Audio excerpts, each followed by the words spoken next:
Alright, so we're well underway the pruning season here, Hopcomb Winery. It's January and we're probably about our halfway point as far as pruning goes. And right now we have a 4-man crew working in our oldest Pinot Noir wines on the property.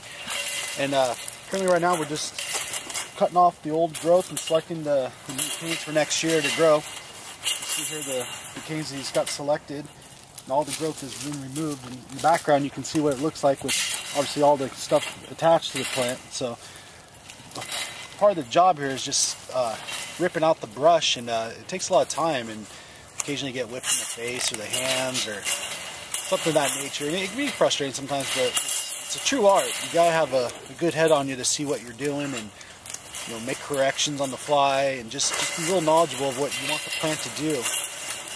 It matters from year to year because the plant's always evolving, and if you're not evolving with it, the plant's going to get out of control, and eventually you have bad positions, and it's just not going to be a really nice producing plant. So these guys really work hard to keep everything in line and just keep in touch with it, and this is really an important part of the year.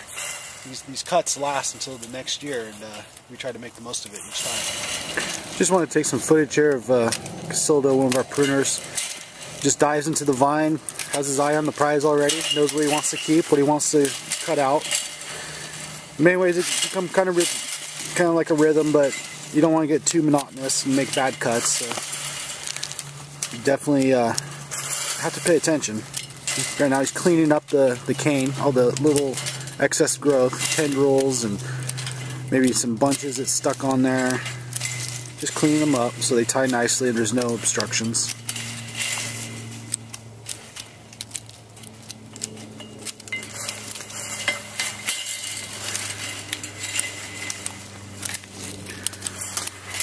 I think he's trying to work a little extra hard right now because he's on camera, but he's going at a pretty good pace.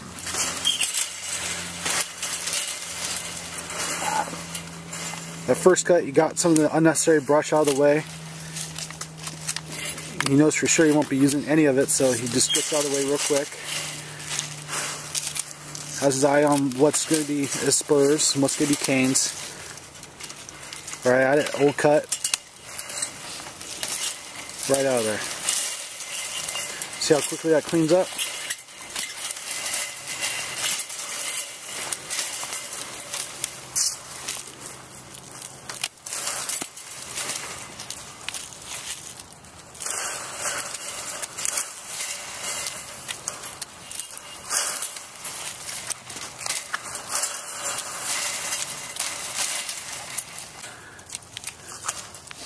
If you can imagine here, most vines take a minute or more.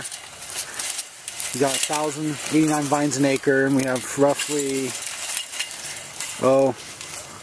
90-something acres. Not all of which are as thick or as aggressive pruning at this point, but some of the acres do take more time than the others. This is the last step to our pruning process. Is we call it tying. It basically is what it's meant to say. We tie the vines to the wires and to the stakes to give them some secure backing for their endeavoring growing season here. So basically what he's doing is just trimming it up so it fits to the wire, so we don't have overlapping canes, and he just gives it perfect spacing. And he puts basically just a twist tie on the end of the cane there and just holds it secure. He wrapped it around the wire there, did a wrap and a half. It holds it, and then the twist tie just kind of makes sure it doesn't slip out. Again, you just nip the tip, a wrap and a half,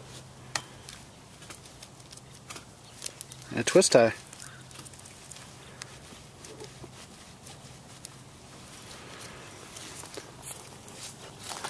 I'd like to get this job done in a orderly fashion because you wait too long, the buds here start to get swollen and could burst, and it becomes a problem when you go to tie. You knock them off because it's just moving the canes around, wrapping around the wire. You tend to break those buds off, and that's an automatic loss of crop right there, and that's not what we're aiming for. So I like to stay on top of this job right from the get-go just make sure we have a couple of guys doing it so we're not left out in the dark. When we're done pruning, we have to come back and tie everything before everything really starts pushing hard.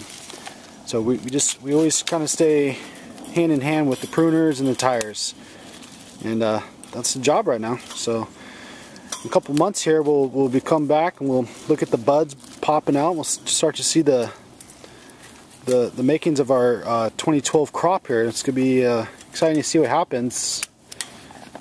Pretty dry winter right now.